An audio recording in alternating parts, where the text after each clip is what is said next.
Hello dear students and welcome to all. তোমাদের সকলকে আরও একটি নতুন ভিডিওতে স্বাগত জানাই। আজকের এই ভিডিওতে আমরা আলোচনা করব তোমরা যারা উচ্চ মাধ্যমিক পাশ করেছো 2025 সালে, সেটা সায়েন্স আর্টস কমার্স যে কোনো স্ট্রিম থেকে পাশ করেছো, এই 2025 সালে উচ্চ মাধ্যমিক পাশ করার পরে তোমার কোন কোর্সটা করা সবচেয়ে বেটার হবে এবং ভবিষ্যতে তুমি চাকরি পাওয়ার জন্য কোন কোর্স করলে বর্তমানে সবচেয়ে চাকরির সুযোগ বেশি রয়েছে, সেই বিষয়ে আজকের এই ভিডিওতে ডিটেলসে আলোচনা করব। তো চলো ভিডিওটি শুরু করা যাক।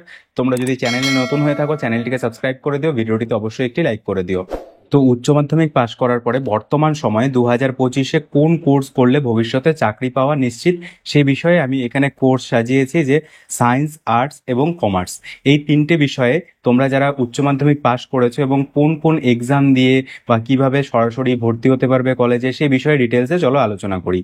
তো এখানে courses name AIIMS BSc nursing and প্যারামেডিক্যালকে 1 নম্বরে আমি রেখেছি, এবং এখানে অ্যাডমিশন হওয়ার জন্য তুমি সায়েন্স স্ট্রিম থেকে হলে তবেই অ্যাডমিশন নিতে পারবে, এবং এখানে ফিজিক্স কেমিস্ট্রি বায়োলজি এবং ম্যাথামেটিক্স কিন্তু তোমাকে সাবজেক্টে থাকতে হবে, হয় ম্যাথামেটিক্স বা বায়োলজি তোমাকে থাকতে হবে, এবং ফিজিক্স কেমিস্ট্রি থাকলে তুমি এখানে অ্যাডমিশন নিতে পারবে এইমস বিএসসি নার্সিং এবং প্যারামেডিক্যাল কোর্স করার জন্য।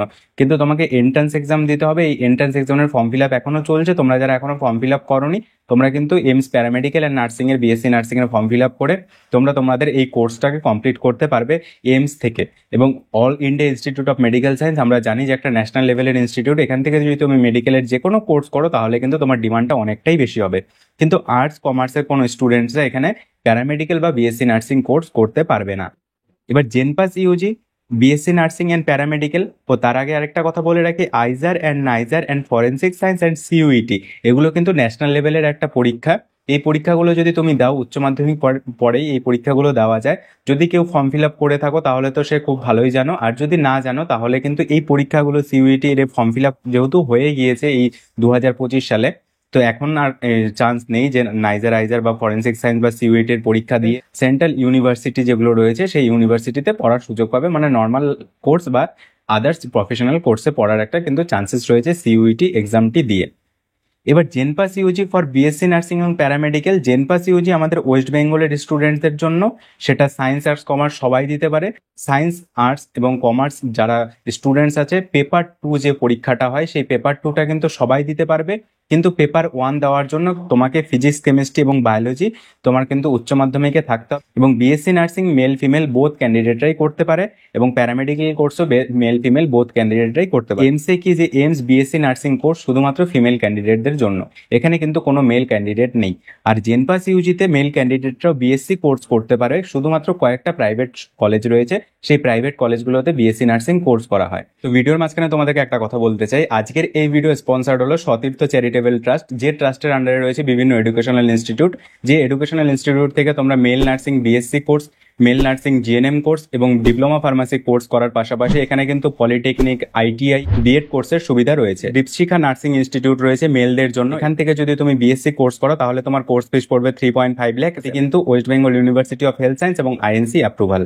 এবং রয়েছে এখানে দীপশিখা নার্সিং ইনস্টিটিউট জিএনএম দের জন্য, জিএনএম কোর্স করলে তোমার এখানে কোর্স ফিস পড়বে 3 লাখ, এবং এটি কিন্তু ওয়েস্ট বেঙ্গল নার্সিং কাউন্সিল এবং affiliated by the INC, Indian Nursing Council এবং ওয়েস্ট বেঙ্গল নার্সিং কাউন্সিল দ্বারা কিন্তু অ্যাপ্রুভড রয়েছে। এবং এছাড়াও রয়েছে এখানে diploma pharmacy course, West Bengal State Council of Technical Education and Pharmacy Council of India দ্বারা অ্যাপ্রুভাল রয়েছে। এখানে যদি তোমরা কোর্স করো তাহলে তোমাদের কোর্স ফিস পড়বে যে 1,20,000 টাকা। এবং এছাড়াও রয়েছে এখানে পলিটেকনিকের কিছু কোর্স রয়েছে, যেগুলো তোমরা এখানে দেখে নিতে পারছো যে কোন কোর্সের জন্য কত কোর্স ফিস রয়েছে। এছাড়া রয়েছে বিএড কোর্স এবং রয়েছে ডিএলএড কোর্স, এই কোর্সগুলো কিন্তু তোমরা এখান থেকে করতে পারবে। এছাড়াও কিন্তু আইটিআই এরও ব্যবস্থা রয়েছে এই সতীর্থ চ্যারিটেবল ট্রাস্টের আন্ডারে, এনএস প্রাইভেট আইটিআই কলেজ। তোমরা যদি জেনপাস ইউজিতে বা এনএম জেএনএম পরীক্ষায় বা ডিপ্লোমা ফার্মাসিতে খুব একটা ভালো নাম্বার না তুলতে পারো, তাহলে কিন্তু এখানে স্ক্রিনে দেওয়া নাম্বারে কন্ট্যাক্ট করে তোমরা এই প্রাইভেট কলেজে অ্যাডমিশন হতে পারো, কারণ এই কলেজটি কিন্তু INC, WBNC, pharmacy Council of India স্বীকৃত রয়েছে। চলো আমরা এবার মূল ভিডিওতে ফিরে যাই। তো সুতরাং জেনপাস ইউজির মাধ্যমে তোমরা বিএসসি নার্সিং, প্যারামেডিক্যাল কোর্স এবং বিএইচএ কোর্স করতে পারবে। এবার WBJEE for engineering and B pharm, WBJEE অর্থাৎ ওয়েস্ট বেঙ্গল জয়েন্ট এন্ট্রান্স, এই জয়েন্ট এন্ট্রান্স এক্সাম শুধুমাত্র ফিজিক্স কেমিস্ট্রি বায়োলজি না, সরি, অর্থাৎ ফিজিক্স কেমিস্ট্রি ম্যাথ হলে তাহলেই তুমি জয়েন্ট এন্ট্রান্স এক্সাম দিয়ে ইঞ্জিনিয়ারিং কোর্স এবং ব্যাচেলার অফ ফার্মাসি কোর্স করতে পারবে। আর্টস কমার্সের স্টুডেন্টসরা কিন্তু এই কোর্স করতে পারবে না।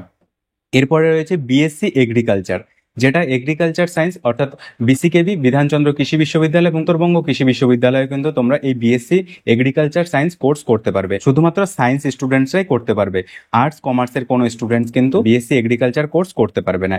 এরপরে রয়েছে বিএসসি ফিশারি সায়েন্স, এখানেও কিন্তু তোমাকে সায়েন্স লাগবে।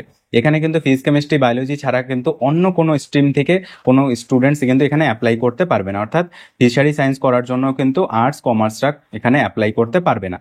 বিএসসি অনার্স জেনারেল, এবার হলো যে এই প্রফেশনাল কোর্সগুলো বাদ দিয়ে এবার জেনারেল কোর্স। কারণ বিএসসি প্রফেশনাল কোর্স করার একটাই সুবিধা কি, যে তোমার একটা প্রফেশনাল কোর্স করাও হলো, তার সঙ্গে কিন্তু তোমার বিএসসি ডিগ্রিটাও হলো, অর্থাৎ তুমি গ্র্যাজুয়েট হলে। এবার বিএসসি অনার্স জেনারেল যদি তুমি করো তাহলে যে কোনো তোমার সাবজেক্ট অনুযায়ী যে কোনো জেনারেল কলেজ থেকেই কিন্তু তুমি বিএসসি জেনারেল ডিগ্রিটাকে করতে পারো। এবার ANM GNM nursing, ANM GNM nursing কিন্তু যে কোনো স্ট্রিম থেকে করা যায়, অর্থাৎ সায়েন্স আর্টস কমার্স যে কোনো স্টুডেন্টস এএনএম জিএনএম পরীক্ষা দিয়ে 2025 সালে যে ফর্ম ফিল আপ হবে সেই এএনএম জিএনএম পরীক্ষা দিয়ে তোমরা কিন্তু এএনএম জিএনএম কোর্স করতে পারো। এএনএম শুধুমাত্র ফিমেলদের জন্য এবং জিএনএম মেল ফিমেল বোথ ক্যান্ডিডেটরা জিএনএম কোর্স করতে পারে। Diploma in pharmacy, diploma in pharmacy course করার জন্য কিন্তু তোমাকে ফিজিক্স কেমিস্ট্রি ম্যাথ অথবা ফিজিক্স কেমিস্ট্রি বায়োলজির স্টুডেন্টস হতে হবে। তুমি কিন্তু কমার্স বা আর্টস থেকে ডিপ্লোমা ফার্মাসি কোর্স করতে পারবে না। তো অনেকেই বলে যে ডিপ্লোমা ফার্মাসি কোর্স বা প্যারামেডিক্যালের ডিপ্লোমা কোর্স আর্টস কমার্স যে কোনো স্ট্রিম থেকে করা যায়। তো সরকারিভাবে কিন্তু এরকম কোনো ব্যবস্থা নেই যে ফিজিক্স কেমিস্ট্রি বায়োলজি ছাড়া অন্য কোনো সাবজেক্ট থেকে বা অন্য কোনো স্ট্রিম থেকে আর্টস বা কমার্স থেকে কিন্তু করা যায় না। তো সুতরাং ডিপ্লোমা ফার্মাসি কোর্স যদি তুমি করতে চাও সরকারিভাবে পলিটেকনিক কলেজ বা সরকারি কলেজ থেকে, তাহলে কিন্তু তোমাকে ফিজিক্স কেমিস্ট্রি ম্যাথ বা ফিজিক্স কেমিস্ট্রি বায়োলজি তোমার থাকতে হবে উচ্চ মাধ্যমিকের সাবজেক্টে। এবার পলিটেকনিক কোর্স, যে পলিটেকনিক কোর্স কারা করতে পারবে, পলিটেকনিক কোর্স কিন্তু সায়েন্স আর্টস কমার্স সবাই কিন্তু পলিটেকনিক কোর্স করতে পারে। অর্থাৎ পলিটেকনিক হলো উচ্চ মাধ্যমিকের লেভেলে, উচ্চ মাধ্যমিক পড়ার পরে অনেকে করে, কিন্তু এটা মাধ্যমিক লেভেলের পলিটেকনিক। তো সুতরাং তুমি পলিটেকনিক কোর্স কিন্তু মাধ্যমিক করার পরেই কিন্তু করতে পারবে।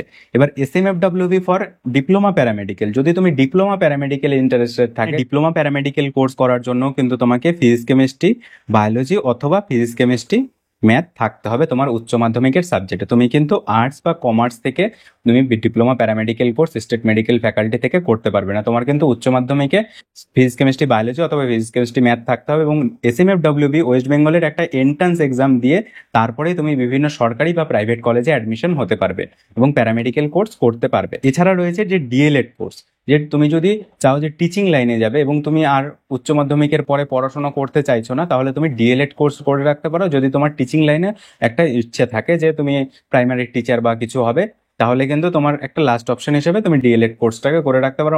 অনেক ক্যান্ডিডেট আছে যারা পড়াশোনা কন্টিনিউ করতে চায় না, বা যারা উচ্চ মাধ্যমিক দেওয়ার পরে জেনারেল লাইনে পড়াশোনা করছে, তারা কিন্তু ডিএলএড কোর্সটাকে করে রাখতে পারে। তো এটা কিন্তু ওভারঅল সায়েন্স আর্টস কমার্স সবার জন্য রয়েছে।